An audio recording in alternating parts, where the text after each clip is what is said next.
Salut Cyril, merci de prendre ce temps pour le Creativity Podcast. Et tu es notre premier invité en français, donc je suis content d'être là dans vos bureaux. Merci à toi. Et puis, présente-nous un petit peu OmniLive en deux mots. OmniLife, c'est une société que j'ai fondée en 2011. On est éditeur de logiciels et on développe un lecteur vidéo qui est un petit peu particulier puisqu'il est interactif. Ça repose en fait sur un principe d'affichage graphique qu'on a breveté et qui permet d'amener à l'utilisateur final plusieurs flux multimédia. Donc ça peut être des caméras, des PowerPoint, tout un tas de choses. Et l'utilisateur a à sa disposition en fait toutes ces sources en même temps et il peut changer d'angle de vue en fait comme il le souhaite. Il devient un petit peu le réalisateur en fait de sa propre expérience. D'accord. Bon, alors j'ai 10 000 questions à te poser sur le produit, mais déjà je voudrais te demander comment ça a évolué pendant le confinement. Ça a dû être la folie pour toi. Oui, c'était assez impressionnant en fait. Il y a eu une demande absolument croissante sur la vidéo parce que tout le monde était habitué déjà à utiliser des solutions de visioconférence. Donc on parlait de Zoom tout à l'heure qui s'est fait une place. Mais c'est vrai que sur le live stream, on a d'autres problématiques, on adresse d'autres cas d'usage. Qui sont ceux du one-to-many en fait. Hein. Donc quand une personne veut prendre la parole et puis directement s'adresser à un nombre illimité d'utilisateurs, nous on est dans l'éducation, donc c'est souvent le cas. On a des professeurs qui, au moment du confinement, auraient souhaité faire classe as usual. Donc être capable de pouvoir prendre la parole et puis adresser 300, 400 étudiants en même temps. Certaines solutions de visioconférence sont un peu limitées à cet endroit-là.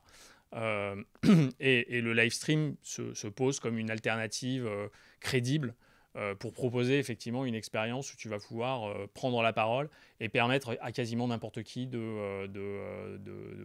venir en fait sur ton stream pour regarder ce qui se passe. Alors, moi, quand j'utilise, alors j'ai envie de dire ce type de logiciel, mais bon, ça c'est le tien est unique évidemment. Euh, je me dis, il y a quand même beaucoup de trucs à gérer si on est le réalisateur et qu'en même temps on doit être, mettons, le prof ou le coach ou peu importe. Comment on peut à la fois gérer des commentaires et à la fois des angles de vue, etc. C'est quand même faisable. Alors, nous, on a une solution qui est complètement automatique. Donc, une fois que les caméras sont posées et installées, dans une salle de cours par exemple, t'as rien à faire puisque toutes les sources sont enregistrées et elles sont toutes transmises à l'utilisateur final. Donc, il n'y a plus de réalisateur sur place. La plupart des solutions qu'on installe aujourd'hui, elles sont tellement automatiques que le prof a juste un petit pupitre sur lequel il y a un bouton REC, un bouton STOP, et c'est tout ce qu'il a à faire. Il appuie sur REC, l'enregistrement est parti, toutes les sources sont enregistrées, les cadrages sont déjà faits. Éventuellement, l'utilisateur a la possibilité de customiser, de rappeler des presets pour pouvoir jouer un petit peu et puis donner sa patte au tournage. Mais sinon, il n'y a pas grand-chose à faire en fait. Et on a une solution qui va pour le coup permettre à des institutions qui ont besoin de faire massivement de la captation. C'est-à-dire qu'on n'est pas dans de l'événementiel où je vais faire une conférence une fois de temps en temps. Non, encore une fois, on adresse des écoles et des universités. Et l'idée, c'est de leur proposer une solution qui va leur permettre d'industrialiser la captation audiovisuelle pour permettre pas simplement d'enregistrer le cours du lundi matin, mais d'enregistrer aussi celui du lundi après-midi, et puis de recommencer le mardi, le mercredi, le jeudi, le vendredi, et ainsi de suite, de manière à ce que l'intégralité des cours soit captée et qu'il soit mis à disposition des étudiants, soit pour en faire un outil de révision, parce que si tu vas en cours le matin, bah, ça peut être intéressant d'avoir le cours à disposition l'après-midi pour pouvoir revenir sur un point que tu n'as pas bien compris ou des notes que tu n'as pas prises correctement. Mais il y a aussi un marché qui est en train de s'ouvrir, qui est celui de l'éducation à distance ou de l'éducation hybride. Ça aussi, c'est un truc qui a beaucoup accéléré pendant le confinement. Donc c'est la capacité on va dire, simplement de permettre à l'étudiant d'être en télétravail. C'est-à-dire de décider le matin s'il veut venir à l'université ou s'il veut rester à la maison et faire ses cours en fait depuis la maison. Donc ça, c'est ce qu'on appelle l'éducation hybride. Mais il y a aussi effectivement un marché qui est en train de s'ouvrir sur l'international parce que tu as une demande pédagogique qui explose dans des pays où il n'y a pas de création de savoir, au sens européen du terme, dans les grandes universités comme la Sorbonne, le MIT, Cambridge, qui sont des institutions qui créent le savoir, qui ont des instituts de recherche. Donc il y a énormément de savoir qui est créé à cet endroit-là. Mais pour la plupart des universités, en fait, la mission, c'est pas simplement de créer le savoir, c'est aussi de le disséminer, de le rendre accessible. Et aujourd'hui, il y a une frange de la population, en Chine, en Inde, en Afrique, qui n'a pas accès à ce savoir. Et la vidéo, en fait, vient comme une solution pour permettre aux universités qui créent le savoir de pouvoir le disséminer beaucoup plus largement. Faut prendre aussi en compte que aujourd'hui, quand tu veux aller au MIT ou même à la Sorbonne, venir vivre à Paris pour étudier sur le campus, ça coûte cher, il faut un visa. Et beaucoup de ces étudiants aujourd'hui ne sont pas forcément solvables au niveau de pouvoir payer en fait, des frais de scolarité dans une grande université, et peut-être encore moins ont la capacité de pouvoir obtenir un visa pour venir étudier en France, en Angleterre ou aux États-Unis. D'autant plus aujourd'hui avec les mesures restrictives qu'on a autour de la pandémie, ou simplement parce que écologiquement, voyager aujourd'hui, ça va devenir un tout petit peu plus compliqué. J'ai 30 000 questions sur ce que tu viens de dire. Alors déjà, pour reprendre au tout début, tu me dis qu'il y a un bouton enregistrer. Moi, j'adore ces trucs-là parce que je pense que quand on n'est pas entrepreneur, on se rend pas compte. On se dit, bah, en fait, ils font rien, les mecs. Ils s'installent 3 caméras et le mec appuie sur un bouton et voilà. Mais c'est justement toute cette difficulté. On en parlait un petit peu avant.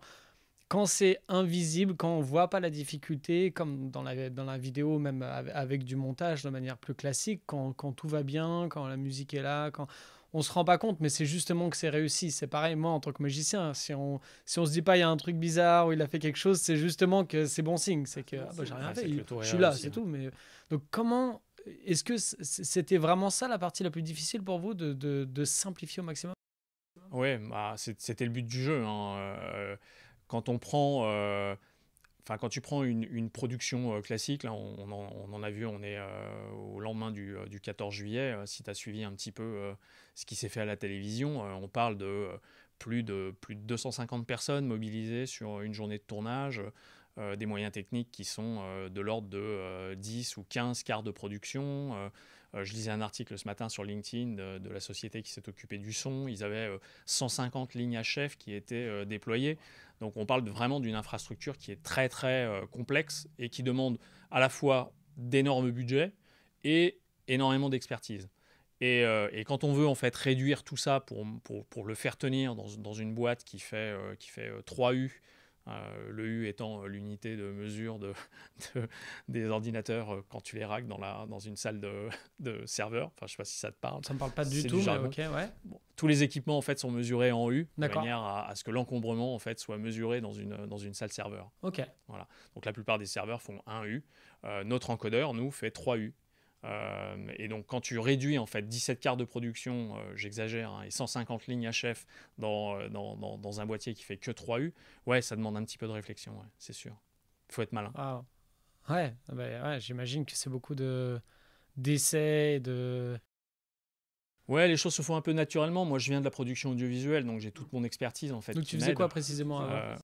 J'étais directeur de post-prod Ok. et réalisateur. Ouais, donc tu as un bon Un background bon déjà background, là-dessus. ouais, un bon background. Et du coup, là aujourd'hui, tes clients sont principalement des universités. Oui. Il y a quoi d'autre comme type de clients? Si tu veux partager des noms ou pas, tu n'es pas obligé. Mais Ouais, non, il y a pas de souci. On travaille donc aujourd'hui en fait, hein, comme dans toutes les startups en fait, à un moment donné, quand tu trouves un fit market, à un moment donné, une verticale, tu creuses un sillon. Un lecteur vidéo, ça peut adresser tout un tas de contenus différents. Ça peut être du sport, ça peut être de la musique, ça peut être vraiment tout un tas de choses. Nous, on a choisi l'éducation. C'était pas notre marché principal au départ. Au départ, moi, je voulais être dans le spectacle vivant, théâtre, musique. Et on avait plutôt très très bien commencé puisqu'on travaille avec Taratata depuis le tout début. On a fabriqué pas loin de 1000 contenus, je crois, pour eux. Avec tout le gratin pop rock parisien, donc des très beaux contenus de très très haute qualité, mais le marché n'était pas complètement là, donc à un moment donné il a fallu se poser la question de savoir où est-ce qu'on pouvait apporter de la valeur, et nous on a eu la chance d'être sourcés par le MIT qui nous a dit votre technologie dans la pédagogie elle peut vraiment servir à quelque chose, est-ce que ça vous intéresse peut-être de faire un premier déploiement. Et ce premier déploiement, en fait, est devenu notre vertical marché. Donc, on travaille avec le MIT, on travaille avec l'Institut Henri Poincaré, qui est l'institut de mathématiques qui était anciennement piloté par Cédric Villani. On travaille avec l'Université de Saclay, on travaille avec l'Université Paris-Créteil. Aujourd'hui, on commence à travailler avec des écoles privées. Voilà, on a tout un tas de clients aujourd'hui dans ce secteur-là qui cherchent à apporter de la valeur à leurs étudiants. Et comme les étudiants aujourd'hui, pour la plupart, Enfin, si tu regardes les études, utilisent massivement YouTube comme moteur de recherche et plus Google.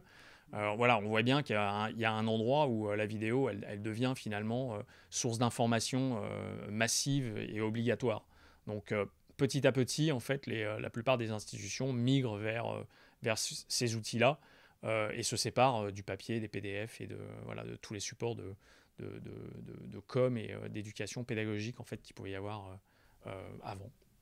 Ouais, moi, j'en ai eu à la fac des bons, des bons pavés à lire. Non, c'est top. J'aurais beaucoup aimé avoir ça à la fac. Et du coup, si moi, je suis une fac, par exemple, à l'université, et que je veux faire appel à ta solution, je vois, on est dans un studio, là, et on a quelques caméras.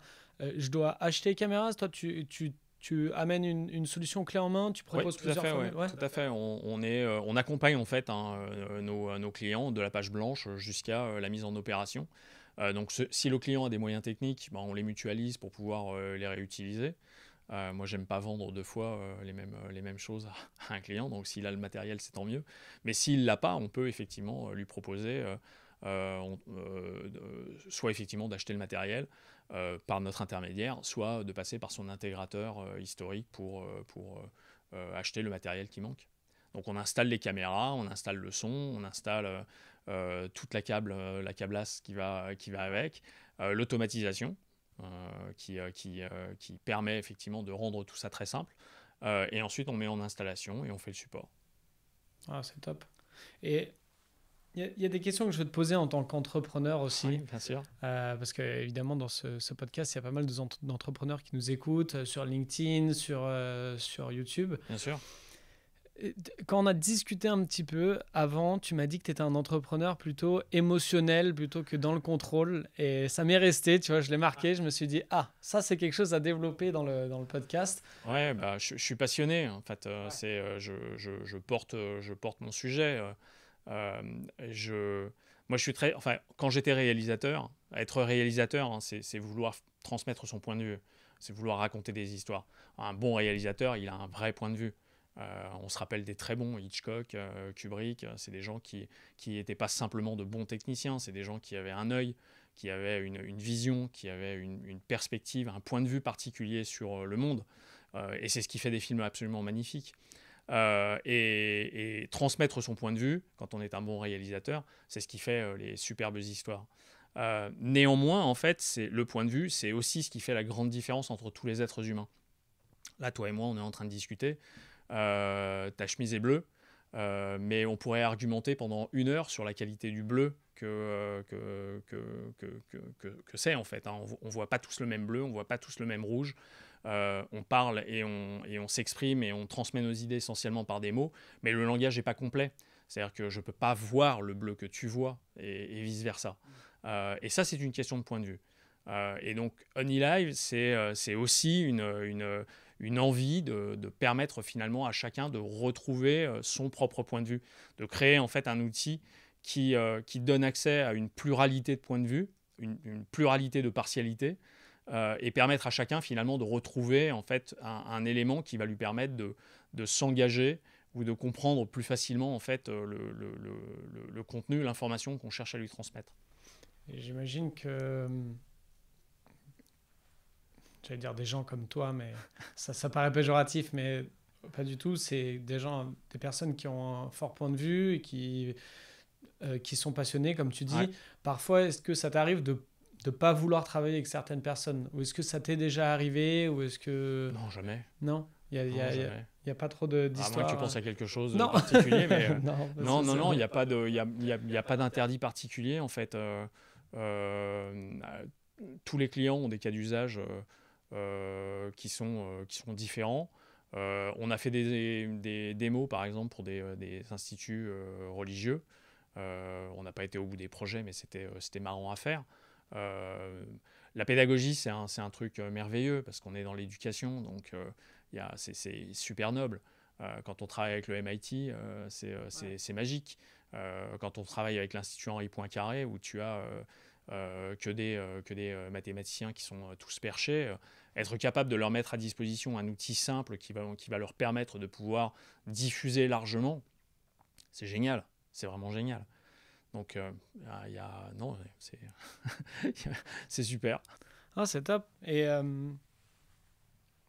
en tant qu'entrepreneur, comment tu vois comment tu vis l'entrepreneuriat? Ça m'intéresse en ce moment parce que Ouais, je lis beaucoup, je regarde beaucoup de vidéos. YouTube est mon meilleur bien ami sûr, aussi bien sûr. en tant qu'entrepreneur. Et puis en ce moment, je me pose pas mal de questions sur ma façon de faire. Et du coup, j'aime bien aussi poser cette question. Comment toi, tu vois l'entrepreneuriat? Est-ce que pour toi, c'est une façon de vivre? Quelle façon de vivre? Comment tu le vis? Comment tu vois ça un petit peu? Il faut pas être l'homme d'un seul projet, déjà pour commencer, parce que y a beaucoup d'entrepreneurs qui sont tellement identifiés à leur projet qu'à un moment donné, effectivement, ça peut être dur de lâcher prise et de se dire là, il y a un truc qui marche pas et il faut arrêter. Et néanmoins, effectivement, une entreprise, c'est un peu comme un bébé, hein. C'est un truc qu'on porte, c'est un truc auquel on donne de l'énergie, et à un moment donné, il faut aussi lui lâcher la bride pour que ça prenne finalement toute sa vélocité. Euh, donc, c'est un truc où enfin, l'entrepreneuriat, c'est un endroit où il faut beaucoup investir, ça c'est sûr, de soi-même, financièrement, émotionnellement aussi, beaucoup, parce qu'il y a des hauts et des bas. C'est très dur. C'est pas, moi, je le conseillerais pas à tout le monde, parce que c'est effectivement, c'est plutôt assez dur. Ça demande de se réévaluer constamment, de se remettre en question constamment, d'être capable d'écouter les autres. On s'améliore essentiellement quand on a des retours négatifs. Ça, c'est une des règles de l'entrepreneuriat. Un client satisfait, c'est un client qui paye, et voilà. Mais un client pas satisfait, c'est potentiellement un client de plus. Donc, il faut aller le convaincre. Ce client pas satisfait, il a forcément des griefs par rapport à ton produit. Donc, il faut être capable d'écouter son besoin et de pouvoir y répondre rapidement, de manière à pouvoir le conquérir d'une certaine façon. Donc, tout ça, c'est à la fois extrêmement jouissif et en même temps c'est pas compliqué à gérer, mais c'est dur à gérer parce qu'il faut pouvoir effectivement être résilient et puis être à l'écoute. Et quelle est la part de... Parce que je sais que les gens qui sont pas forcément, qui sont pas entrepreneurs, ils misent beaucoup sur l'idée. Ah, mais ce mec-là, il a eu une idée géniale, il a lancé son truc, ah, il a eu le truc, il a vu le truc, il l'a senti, il l'a fait. Et comme si la suite était presque beaucoup moins importante, alors que on sait, toi et moi, Bien sûr. que c'est pas le cas. Mais quand tu as commencé, comment était ton idée? Est-ce qu'elle était déjà assez mature? Est-ce que tu sais que tu voulais faire quelque chose en audiovisuel? Est-ce que tu avais une vision très claire? Comment ça s'est passé? Alors, pour moi, ça s'est passé. C'était un concours de plein de choses en fait.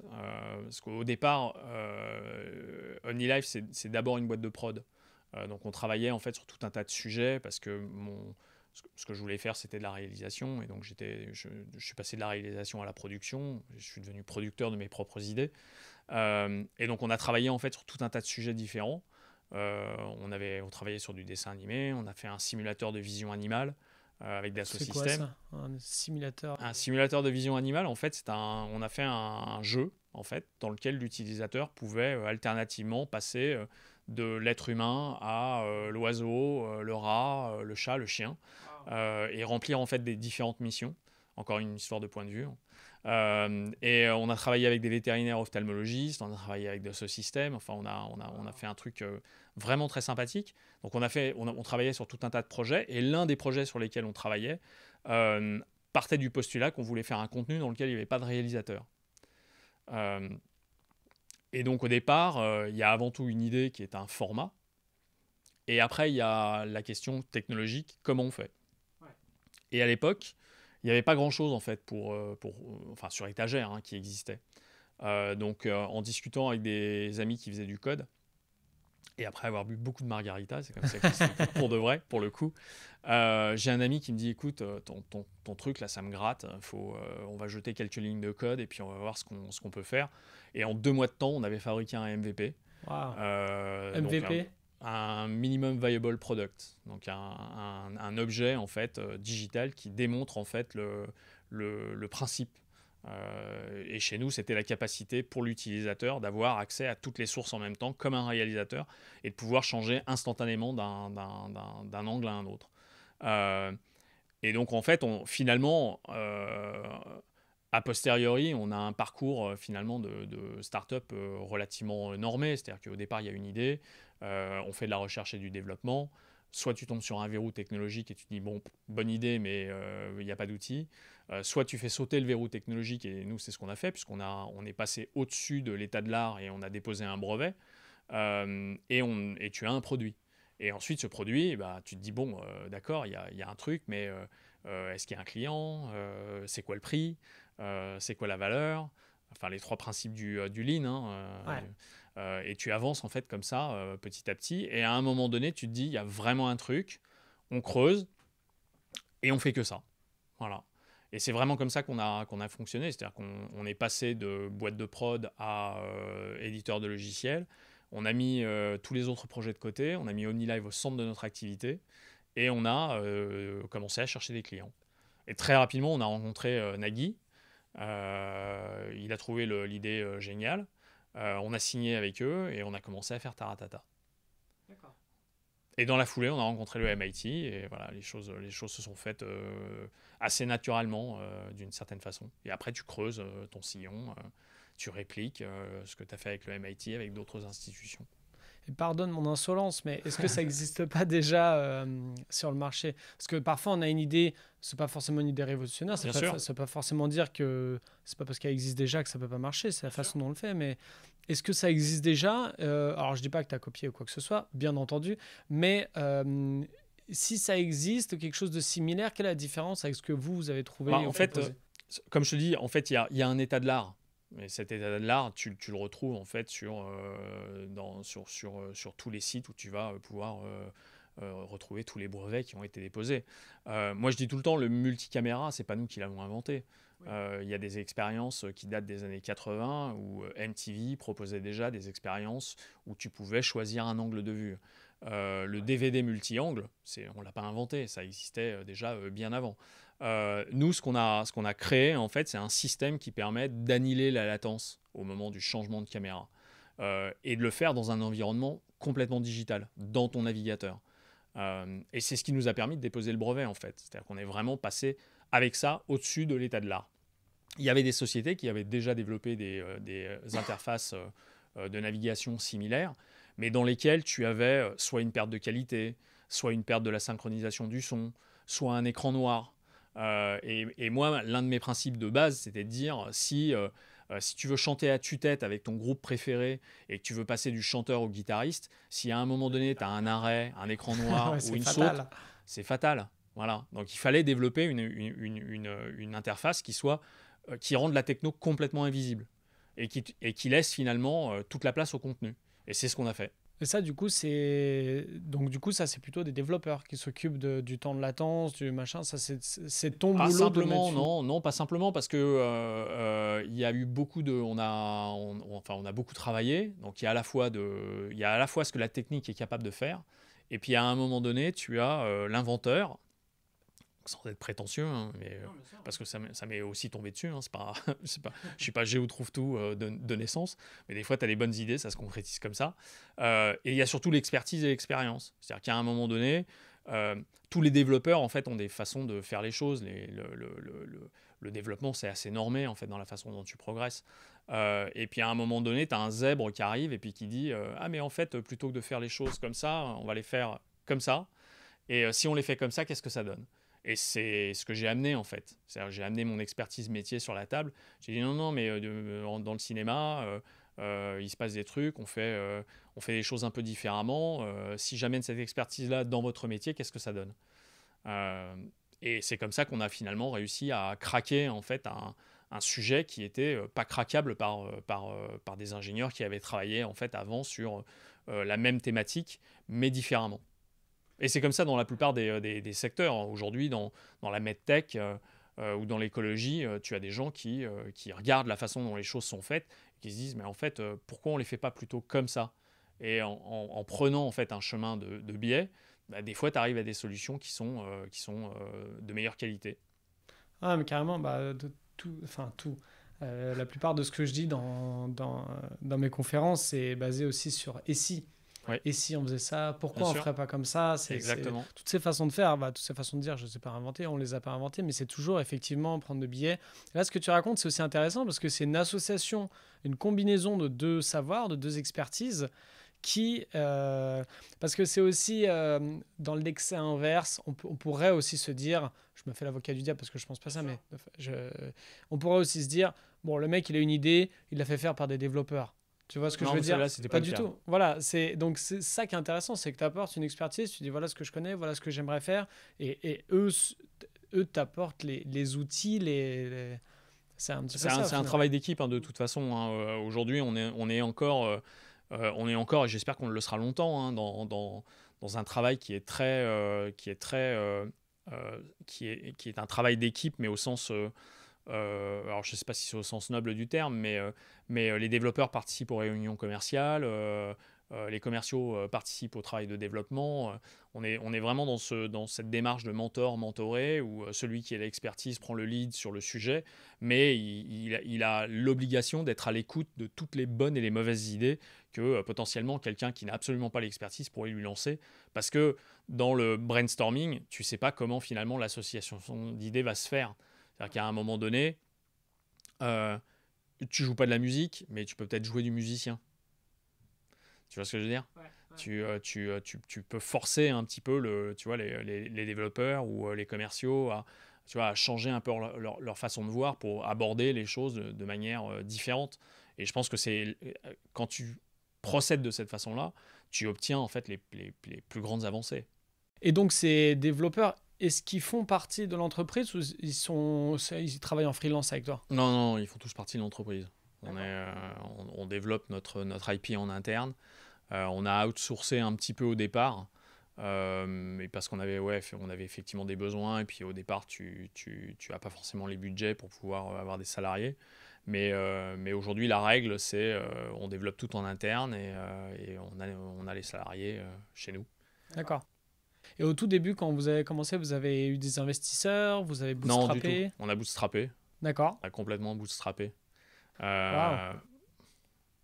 Et c'était quoi la réflexion derrière? C'était on n'a pas besoin, on peut se le permettre. C'était on veut absolument pas avoir d'investisseurs. Non, au départ, il y avait une méconnaissance en fait de ce qu'était une startup. Moi, j'ai monté déjà 3 autres boîtes, dont une aux États-Unis, mais qui étaient des boîtes de prod. Et le fonctionnement d'une boîte de prod, c'est complètement différent d'une startup. Tu travailles sur des projets, tu écris des scénarios, tu écris des bibles. Et puis après, tu vas voir des producteurs et les producteurs te financent. Tu as en France aussi énormément de guichets publics qui te permettent de pouvoir avoir des avances sur écriture. Donc le financement d'un projet artistique en fait se fait complètement différemment. Dans le monde de l'entrepreneuriat, tu as effectivement cette notion d'exécution qui peut être très normée. Tu as des entrepreneurs chevronnés qui exécutent de manière très rigoureuse avec effectivement un pré-seed, un seed, une série A, une série B, une série C exit. Et puis tu as des entrepreneurs qui apprennent. Donc nous, on a beaucoup appris. Et puis on a petit à petit, on a effectivement rencontré des gens, créé un réseau, compris ce que c'était que le business angel. Et puis on a avancé comme ça. On a eu la chance d'avoir des clients assez rapidement. Donc pour le coup, c'est ça la différence. C'est ça, voilà. Et à l'époque, on n'était pas non plus CA dépendant. On n'était pas lié à notre chiffre d'affaires. Donc on a pu travailler longtemps en fait en bootstrappant, comme tu dis, sans trop se préoccuper de est-ce qu'on signe pas de nouveaux clients. Après, il y a effectivement un sujet qui est, une fois que tu as ton produit, que tu as tes premiers clients, tu veux accélérer. Et pour accélérer, c'est quand même mieux de pouvoir compter sur des investisseurs. Ouais. Et là, vous avez... Aujourd'hui, on a fait notre première levée de fonds en 2018. D'accord. Et là, on en prépare une nouvelle. D'accord. Et donc, dans votre équipe, il y a toi, vous avez dit que vous étiez 3. Toi, il y a une personne, un codeur, en fait, un développeur. On a 2 développeurs. 2 développeurs et toi. On a 2 développeurs et moi. Et aujourd'hui, j'ai des associés qui ne sont pas opérationnels, au sens ils ne sont pas là tous les jours, mais qui sont très actifs. J'ai 3 associés qui sont très, très actifs sur la partie commerciale. qui sont des gens qui viennent de l'éducation, qui ont un gros background, une grosse expertise, et qui sont là en soutien, pas tous les jours, mais qui sont là de manière très forte, très puissante. Et tu as choisi enfin, tu as choisi, après les associés viennent d'une manière ou d'une autre, mais des personnes dans l'éducation parce que c'est principalement Bien tes sûr. clients qui sont... Oui, tout à fait, ouais, tout à fait. En fait, moi, je suis beaucoup plus intéressé par ce qu'on appelle le smart money que par l'investissement pur et dur. Et je pense qu'en seed, c'est d'autant plus important d'avoir des associés qui sont pas simplement là parce qu'ils ont mis de l'argent, mais qui sont aussi investis parce qu'ils partagent la même vision que toi. Et donc, ils ont envie de s'investir dans le projet, de le pousser, de le présenter à leurs amis, à leur carnet d'adresses, et qui n'hésitent pas quand tu leur dis tiens, je cherche à connecter telle école, comment ça se passe et ton associé te dit ah, mais attends, je connais très bien le directeur ou le DSI et je peux te faire une mise en relation sans problème. Alors explique parce que en seed et le smart money pour les gens qui savent pas trop ce que c'est. En fait, tu as plusieurs étapes. En fait, quand tu démarres une société, en fait, tu démarres en règle générale en fonds propres. Tu mets un peu de capital. Et la première étape, donc c'est la partie seed, la graine, en fait, où tu vas lever une première partie d'argent. En règle générale, tu as plusieurs façons de le faire. Soit tu trouves des business angels, peut-être un ou deux. En règle générale, tu t'adresses à la famille et aux amis, friends and family. Donc ces gens vont mettre 1 000, 2 000, 3 000, 10 000 euros et vont te permettre en fait d'avoir une première phase d'exploitation dans lequel tu vas dépenser en fait l'argent que tu as récupéré pour pouvoir développer ton produit et acquérir tes premiers clients.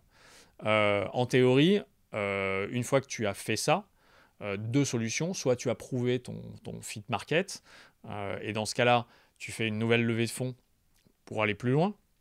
Soit éventuellement, tu n'as pas prouvé ton fit market, et là, tu peux décider de fermer la société, ou alors de continuer parce que ton intuition est tellement forte que tu te dis, le produit n'est pas complètement finalisé, je vais avoir peut-être d'avoir un peu d'argent. Mais si tu veux, tout le mécanisme d'investissement, en fait, il ne repose que sur ce principe-là, sur le fait de proposer une vision, avoir un but à atteindre, lever de l'argent pour atteindre ce but, et au moment où parce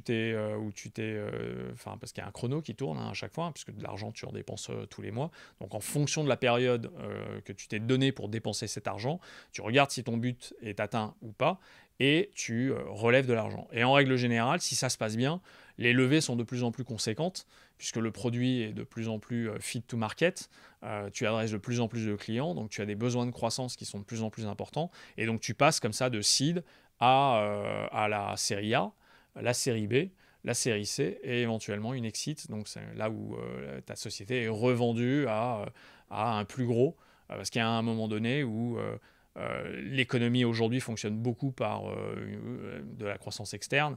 Donc à un moment donné, si ton produit adresse un marché, il y a de fortes chances qu'à un moment donné, ça va intéresser un très gros qui va vouloir l'intégrer dans son portfolio. Et donc le smart money, c'est d'avoir des investisseurs, associés avec qui tu te partages en fait. Ouais, en fait, le smart money, c'est pas simplement un associé qui va t'apporter de l'argent et qui va regarder en combien de temps il va capitaliser et éventuellement sortir, mais c'est un associé qui partage la même vision que toi et qui va venir en fait en support en plus de t'apporter de l'investissement. Et ça, c'est ce qu'il y a de mieux parce que ce sont des gens qui, en règle générale, t'apportent de la crédibilité, c'est des gens qui t'apportent leur réseau, c'est des gens qui t'apportent leur expérience et leur intelligence. Donc c'est pour ça qu'on appelle ça de la smart money. C'est smart dans tous les sens, en fait. Et comment tu trouves, alors déjà, comment toi, tu as trouvé ces Ouais. gens-là et comment tu conseillerais à des entrepreneurs de trouver des associés, toutes sortes d'associés en fait Il y a plusieurs associés, hein. Tu as les cofondateurs et les associés. C'est pas tout à fait la même chose. Chercher des cofondateurs, donc des gens avec qui tu vas monter la société, qui sont eux-mêmes des entrepreneurs et qui vont te rejoindre parce que tu as une idée. Mais tu peux être toi-même un cofondateur, hein. Un entrepreneur, c'est pas forcément la personne qui a l'idée au départ. C'est peut-être aussi quelqu'un qui va rejoindre un projet. C'est peut-être la partie la plus compliquée parce que c'est souvent des gens que tu connais pas, avec qui personne ne recommande de le faire avec des amis, mais souvent on fait aussi cette erreur. Mais c'est des gens avec qui il faut pouvoir se dire ben, je vais peut-être vivre 20 ans avec ces gens-là. Au jour le jour. On va se voir tous les matins, on va se voir dans les coups durs, on va se voir dans les bons moments, et on va partager quelque chose qui va être très intime à un moment donné. Donc, arriver à trouver les bons cofondateurs, c'est pas toujours très simple. Et tu as pas mal de gens qui recommandent de partir un week-end en camping, tu vois, Ouais. ou une semaine, Ou tu plus, vois, j'ai ou entendu plus déjà en des immersion, choses. où tu te dis, ouais, on veut monter une boîte ensemble, on part une semaine en autonomie, on se fait un trek, un truc un peu qui nous ramène à ce qu'on est en tant qu'être humain pour voir si vraiment on partage les mêmes valeurs et si on est capable, si à un moment donné on a un problème, de pouvoir s'en sortir tous ensemble. Et c'est d'autant mieux si en fait tes cofondateurs en fait ne partagent pas les mêmes talents que toi, parce que ça Bien fait une sûr, équipe en plus qui est non seulement complémentaire. soudée, mais en plus de ça complètement polymorphe. L'investisseur, c'est un profil un peu différent parce que les fonds d'investissement aujourd'hui, c'est des gens qui vont t'apporter de grosses sommes d'argent et qui sont pas des banquiers, bien évidemment, qui prennent une grosse part de risque, pas toujours, mais pour la plupart, les bons en tout cas, prennent aussi une part de risque. Donc c'est moins important de se dire si je m'entends pas complètement avec lui, ou si je vais pas partir en vacances avec lui. Néanmoins, c'est quand même super important de savoir avec quel investisseur tu vas te marier, parce que c'est réellement un mariage. Donc, euh, euh, autant le cofondateur, c'est quelqu'un avec qui tu vas faire un bébé, autant l'investisseur, c'est quelqu'un avec qui tu vas te marier. Ce pas tout à fait les mêmes enjeux. Et il faut arriver à discerner, puis après, c'est l'expérience, c'est le conseil. Rien ne vaut la recherche. Hein. La plupart des... Il n'y a pas de questions interdites hein, quand tu rencontres un investisseur. Hein, tu peux lui poser toutes les questions. Pourquoi il est là? Qu'est-ce qu'il cherche? Pourquoi il veut rejoindre ton projet? Et il ne faut pas hésiter à dire non, des fois. C'est pas toujours simple, ça peut être compliqué, mais des fois, il vaut mieux dire non à un investisseur qu'on ne sent pas, plutôt que d'accepter de l'argent de quelqu'un qui, à un moment donné, va se révéler être destructeur pour ta société. Et simplement destructeur parce qu'il veut sortir et récupérer ses billes. Moi, ça m'est arrivé plusieurs fois de refuser des investissements parce que l'équation n'était pas bonne. D'accord. Et comment t'as rencontré du coup toi tes associés? Alors les associés, bah, tu les rencontres un peu par le réseau. C'est-à-dire qu'à un moment donné, tu rencontres des gens en fait qui deviennent ton réseau. Et à un moment donné, tu dis bon bah je veux grandir, donc j'ouvre le capital. Euh, et tu t'adresses à ton réseau en règle générale en disant voilà, je cherche des gens pour rejoindre mon projet. Et si ton projet est bon, tu peux avoir une ou deux personnes qui se manifestent. Moi, c'est comme ça que ça s'est passé. D'accord. Quand j'ai commencé à parler de levée de fonds, j'ai deux, trois personnes qui m'ont dit ah, enfin, on attendait, on n'osait pas demander. Donc, c'est combien comment on fait pour revenir? Et moi, j'ai eu la chance d'avoir des gens qui, très rapidement, ont été très enthousiastes. Et puis, pour le coup, qui m'ont présenté à d'autres personnes qui sont devenues mes associés. Et comment tu as appris tout ça sur le monde des startups? Parce qu'il y a, bon, il y a une partie d'expérience, comme tu dis, on commence, ensuite on voit. Ouais. Mais je pense aux entrepreneurs. Moi, j'ai appris beaucoup par YouTube, en parlant à d'autres entrepreneurs aussi, comme on est en train de le faire là. Pour des entrepreneurs qui voudraient un peu se lancer dans le monde des startups, est-ce que toi, tu as suivi un programme spécifique? Est-ce que Non, du tout. comment tu t'es renseigné pour avoir tout ce vocabulaire, cette vue générale un peu du monde des startups? Bah, ça, c'est l'expérience. Au bout d'un moment, tu fais des erreurs et puis tu apprends de tes erreurs. Donc forcément, tu refais pas les mêmes erreurs. En tout cas, tu essaies de ne pas refaire les On mêmes erreurs. essaye, On on essaye. essaye. Mais on a énormément de chance en France parce que le secteur enfin, l'écosystème startup, c'est énormément structuré. Aujourd'hui, tu as des clusters en fait qui sont dans quasiment tous les secteurs. Nous, dans l'éducation, il y en a un qui s'est formé il n'y a pas très longtemps, qui s'appelle EdTech France, dans lequel tu vas retrouver énormément de startups et d'entrepreneurs qui partagent le même marché que toi. Donc il y a des réunions, tu peux aller rencontrer ces gens-là. Mais après, il y a aussi des tas de meet-up qui proposent en fait de venir rencontrer des cofondateurs Donc en fait, en participant à ce genre de réunion, en allant dans des conférences, en rejoignant peut-être un incubateur, tu as la possibilité de pouvoir faire maturer ton projet avec très peu de risques au final. C'est toujours plus simple quand tu es plus jeune, parce que tu es souvent chez papa-maman, que tes besoins financiers ne sont pas énormes, et que tu peux tout tenter et tout risquer. Quand tu es un entrepreneur un peu plus vieux, comme c'était mon cas, bon, il y a plus d'arrangements à faire en fait avec ta vie de tous les jours, mais en soi, rien n'est impossible. Je pense qu'il faut vraiment le vouloir en fait au départ. Il y a un moment donné, il faut vraiment le vouloir. C'est comme ça, hein, ouais. C'est comme ça que tu te bouges pour aller aussi rencontrer des gens. Parce que mine de rien, c'est pas une évidence. Je pense qu'il y en a beaucoup qui le veulent.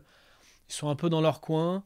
Ils n'ont pas cette ouverture, ou en tout cas, ils se forcent pas à aller voir les gens, à faire partie de groupes. Je sais, moi, par exemple, personnellement, je suis trop dans mon coin. Et ce podcast, c'est aussi pour moi l'opportunité de rencontrer des gens, poser plus de questions. Et ça s'inscrit aussi dans une démarche plus globale de rencontrer d'autres entrepreneurs. Mais il faut, pour certaines personnes, je pense qu'il faut se forcer au début de faire partie de certains groupes aussi. Bah, oui, c'est évident. En fait, un entrepreneur, c'est une personne qui va casser le plafond de verre 10 fois par jour. Chaque fois que tu te dis ah, ça, je peux pas faire, bah, il faut se poser la question de savoir pourquoi tu veux pas le faire. Et si tu le fais pas, quel est le danger potentiellement pour l'idée et la société que tu essaies de monter. Donc tu te forces au début, tu fais les choses mal au début, et c'est normal, parce qu'encore une fois, en fait, on n'apprend que de ses erreurs. On n'apprend pas de ses succès. Quand tu décroches ton téléphone et que tu obtiens un client pour la première fois, tu te dis ah, c'est facile. On n'apprend rien de ça. Quand tu montes sur un vélo pour la première fois et que tu tombes 10 fois avant d'arriver finalement à trouver ton équilibre, bah, c'est parce que tu es tombé 10 fois que tu finis par trouver ton équilibre. Euh, Moi, j'ai cette théorie en fait sur la zone de confort et sur le fameux plafond de verre. En fait, c'est souvent des images qu'on visualise en deux dimensions. Alors, tu te dis, en fait, voilà, moi je suis là et je veux aller ici, et donc il faut que je sorte de ma zone de confort pour aller là. Mais en fait, c'est pas du tout comme ça que ça se passe en fait. Ce que tu fais, c'est que tu étends ta zone de confort. Et donc tu finis par englober en fait l'espace dans lequel tu devrais aller. Et donc finalement, ta zone de confort, elle devient plus grande. Là où c'est Oui, magique, c'est vrai, parce que sinon ça voudrait dire on y va et après on revient, ah, quoi. c'est Non, ça, ouais, c'est ça. Mais ce qui est magique, en fait, c'est que c'est pas bidimensionnel, en fait, c'est tridimensionnel. C'est-à-dire que quand quand tu étends ta zone de confort dans ce sens-là, tu l'étends aussi dans ce sens-là. Et donc tu finis par prendre beaucoup plus de place. Et à l'intérieur finalement de cette bulle, en fait, tout devient beaucoup plus simple, parce que une fois que tu as que tu as pris ton téléphone une première fois pour appeler le CEO d'un grand compte, ou envoyer un mail à quelqu'un qui compte, et à qui et dont tu espères plutôt une réponse particulière, positive pour ton business, bah, c'est quelque chose qui finalement te benchmark. Et benchmark après benchmark, bah, tu acquiers de l'expérience. Et tu finis par devenir un entrepreneur chevronné. On l'espère tous. Moi, j'ai encore beaucoup à apprendre.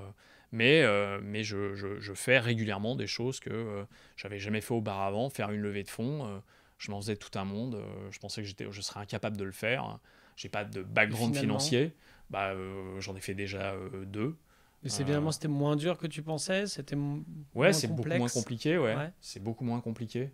Tu étais accompagné quand même par des avocats, par Oui, des... bien sûr, parce qu'il y a des tas de choses que tu peux pas faire. Bien sûr, ouais. Rédiger un pacte d'actionnaires, c'est pas simple. Moi, ce qui m'a aussi beaucoup aidé, c'est les autres entrepreneurs.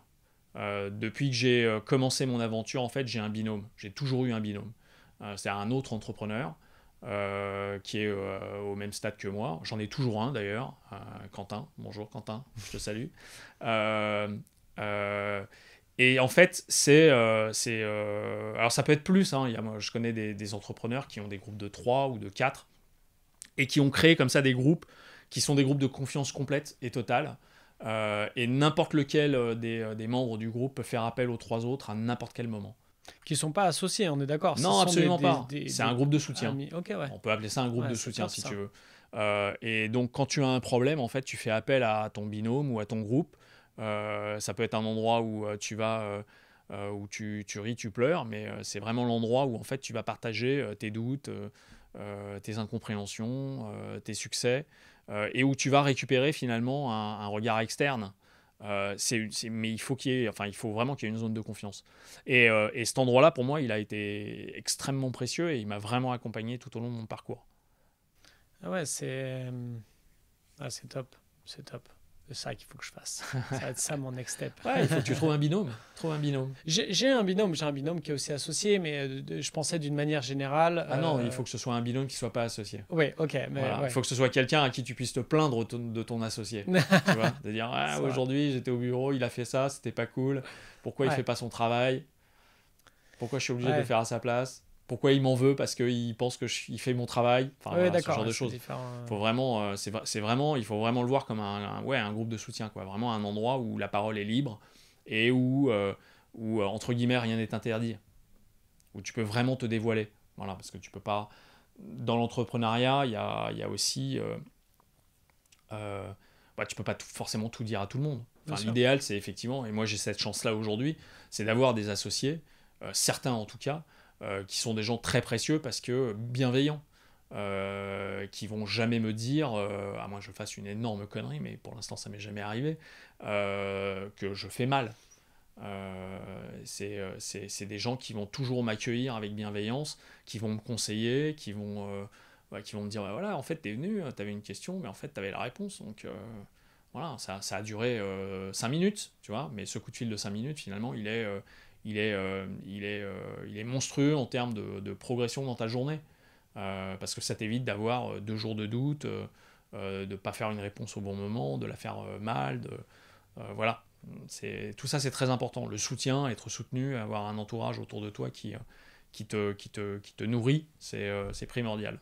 Et du coup, c'était quoi les difficultés que tu as pu rencontrer au début de ta boîte? Si tu peux donner quelques exemples, ouais, bien sûr. même généraux ou précis. Tu veux dire personnellement ou, alors, personnellement, au niveau de la boîte? Ce que tu veux partager. De toute façon, parfois c'est lié, parfois. Enfin, ce que tu sens de partager. Nous, au début, on avait des. Je crois que le plus gros sujet, ça a été le financement. C'est-à-dire, on ne savait pas en fait. Hein, donc on avait cette idée qu'on allait avoir des clients assez rapidement et que, un peu comme finalement une boîte de prod, tu as un client, puis tu as un projet, et puis tu as un autre projet, puis tu as un autre client, et puis que ça fonctionne de manière un peu homogène. Ouais. Mais on n'avait pas du tout compris cette dimension de croissance en fait. Cette dimension de il faut investir pour arriver à avoir un produit et puis arriver à finalement pivoter sur ces trois trépieds et puis itérer pour ces 3 trépieds sur le fameux le produit, le client, la valeur, et tourner comme ça en fait autour de ce fameux tabouret. Hein. S'il t'en manque un, t'as que 2 pieds, ça tombe. Donc pour être bien stable, il faut vraiment que tout ça tourne de manière agile. Et on aurait peut-être pu aller beaucoup plus rapidement si on avait été plus conscient des mécanismes de financement qui étaient à notre disposition. Et il y en a beaucoup aujourd'hui. Hein, dès que tu rentres dans un incubateur, tu peux récupérer des fonds publics pour t'accompagner. Tout ça, ça structure énormément. Ça te permet d'avoir des développeurs, ça te permet d'avoir des commerciaux, ça te permet de faire rentrer de l'expertise à l'intérieur de la société sans avoir l'impression que tu vas être obligé de t'endetter pour développer finalement ta boîte. Ouais. Donc on aurait été beaucoup plus vite, je pense, si on avait été plus mûr entrepreneurialement parlant. Après, c'est toujours aussi, c'est par définition, tu commences. Ouais. Quand tu commences, tu es obligé de commencer en fait. Mieux vaut ça et se dire ensuite, on aurait bien aimé savoir que, mais on est obligé de... Bien sûr, à un moment donné, il faut y aller, quoi. Il faut se lancer. Hein. Ouais. Et du coup, quels sont les autres obstacles dans la croissance quand ça a commencé ton entreprise a commencé à croître? C'était quoi là, à ce moment-là, c'est les genres d'obstacles que tu as pu rencontrer? Nous, on était très en avance sur le marché. D'accord. Tu parlais d'éduquer les gens. Tout à fait, ouais. Nous, on était très en avance sur le marché. Et je me rappelle qu'à une époque, on faisait des réunions, tous les 3 mois, où on se posait la question de savoir si on fermait ou si on continuait. Ah ouais, carrément. Ouais. Ah, ça fait réfléchir hein, sur l'idée. On parlait tout à l'heure de l'idée, il a une idée révolutionnaire, une idée futuriste. C'est marrant, hier soir, avec ma femme, on a regardé The Founder. Ouais. Tu l'as vu? Non. Je J'en regarderai, ai c'est beaucoup entendu intéressant. parler. Ouais, bon, on pourrait en parler. Et, et en fait, le mec, il est en avance sur plein de trucs. Est-ce qu'à chaque fois, il a été déjà pitché, je te spoil pas du tout, Ouais, bien il a sûr. été pitché déjà plusieurs trucs. Et donc, quand ensuite il va pitcher son idée par rapport à McDonald's, Ouais. je te spoil pas encore une fois, mais à chaque fois ils disent mais c'était toi le gars avec les chaises pliantes, avec les gobelets en plastique, en carton, je sais plus. Enfin, il y a toutes sortes de trucs. Et en fait, tu te rends compte que toutes les idées qu'il a eues avant, au lieu desquelles il a cru, il a aussi un multi-mixeur là Bien sûr, ouais. pour le milkshake. C'est des super idées, mais en fait, les gens à chaque fois ils le prennent pour un. Ouais, mais alors typiquement pour le coup, c'est un type qui a la méthode, mais qui a pas l'idée. Enfin, toutes ces inventions qu'il a sont pas des inventions, C'est pas lui qui a créé. Voilà, mais c'est pas des inventions révolutionnaires, si tu veux. C'est pas quand il tombe effectivement sur les frangins McDonald's. Ouais. Là, il y a une idée en fait, et tout le truc, c'est de se dire là, il y a quelque chose. Il aurait pas pu l'inventer en fait. Mais lui, il a la méthode. Donc dans la complémentarité, il se passe un truc où effectivement, il est capable de prendre cette idée et puis de la faire fleurir, mais et en renonçant quelque part au fait que il sera jamais inventeur, ce type-là. Ouais. Mais ouais. Mais tu verras, c'est marrant parce que la manière dont il fait fleurir cette idée, c'est exactement ce que tu décris dans ton parcours. Enfin, de toute façon, c'est le Ouais, monde de l'entrepreneuriat. Hein, voilà, bien sûr. peu importe dans quelle branche on est, et c'est par des rencontres et des gens qui lui permettent de débloquer à chaque fois Bien des sûr, situations, et complètement. de casser des plafonds de verre, comme tu dis. Et du coup, on va bientôt terminer notre petit podcast. Quels sont les conseils que tu pourrais donner à des entrepreneurs qui commencent, qui veulent commencer, qui ont commencé mais sont un peu instables, ou qui ont des problématiques? C'est compliqué, hein. Les conseilleurs sont pas les payeurs. C'est une histoire personnelle, hein, aussi beaucoup. Non, mais on l'a dit, en fait, l'idée est pas suffisante. Tu sais, il y a aussi il y a cette petite formule qui circule aussi pas mal dans l'écosystème de start-up qui montre comment tu multiplies une idée. En fait, elle ne vaut qu'1 euro en fait, au départ. Et pour arriver à une valorisation de 10 milliards, on passe pas de 1 à 10 milliards comme ça. Donc, c'est à la fois une question d'équipe, de rencontre, de vision, de timing, beaucoup. Arriver à aligner les étoiles pour tu vois, les faire briller, d'occasions ratées. C'est très compliqué. Encore une fois, je pense qu'aujourd'hui en France, on a la chance d'être extrêmement bien accompagné. Donc, si j'avais peut-être un conseil à donner à quelqu'un qui pense que l'entrepreneuriat, c'est pour lui, c'est d'aller dans des groupes de rencontres où il y a d'autres entrepreneurs pour écouter ce que les autres ont à dire. Là où ils ont eu leurs échecs, là où ils ont eu leurs réussites, et de vraiment voir si ça correspond à ce qu'il a à l'intérieur. Et t'en connais quelques-uns que tu peux partager, des groupes comme Non, ça aujourd'hui, je suis ou... complètement sorti en fait Ouais, donc de des cette sphère-là. recherches. Je pense que c'est vraiment aussi une phase, c'est-à-dire que Ouais. dans les premières années, dans les 2-3 premières années, j'étais super actif dans l'écosystème. J'allais à énormément de conférences, énormément de meet-up. À un moment donné, finalement, tout ça, ça t'apporte plus Ouais, bien sûr. d'expérience parce que tu l'as acquise. Et ça devient beaucoup plus simple de coacher ou de mentorer un jeune entrepreneur en lui disant attention, là tu penses que ton modèle économique il est bon, mais non. Ou ton idée, tu penses qu'elle est bonne, mais non. Ou quelqu'un l'a déjà fait. Donc attention, peut-être que ta valeur elle est ailleurs. Mais il y en a, enfin oui, il y en a pas mal. Et puis les incubateurs aussi sont de bonnes pépinières aussi pour aller chercher des conseils. Ouais. Ou simplement pour rencontrer d'autres entrepreneurs parce qu'eux organisent des ateliers assez régulièrement où tu peux facilement avoir accès à un peu d'expertise, un peu d'expérience pour vraiment voir si tout ça, ça te correspond.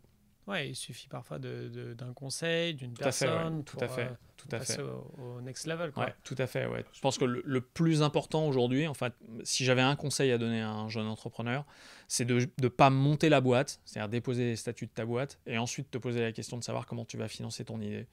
Euh, le plus intelligent peut-être aujourd'hui, c'est d'aller pitcher son idée aux gens qui sont le plus proches de toi. On parlait de premier financement auprès de la famille et des amis. Le plus simple peut-être, c'est d'aller voir en fait tes amis, ta famille, et de leur pitcher ton idée et de leur demander s'ils seraient prêts à investir là-dessus.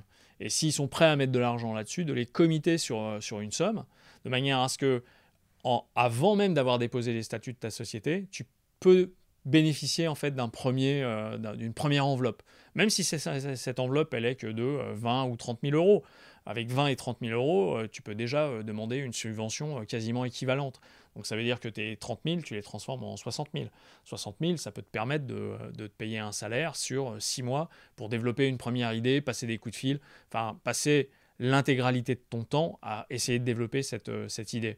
Donc vraiment, je pense que cette question de financement, elle est super importante.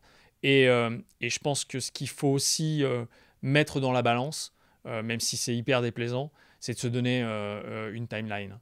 De se dire, voilà, je me donne 6 mois, je me donne 9 mois, je me donne 1 an pour développer cette idée et voir où j'en suis dans 3 mois, 6 mois, 1 an, et de vraiment faire un examen de conscience pour voir si cette idée, elle est foireuse ou pas. J'adore ce conseil.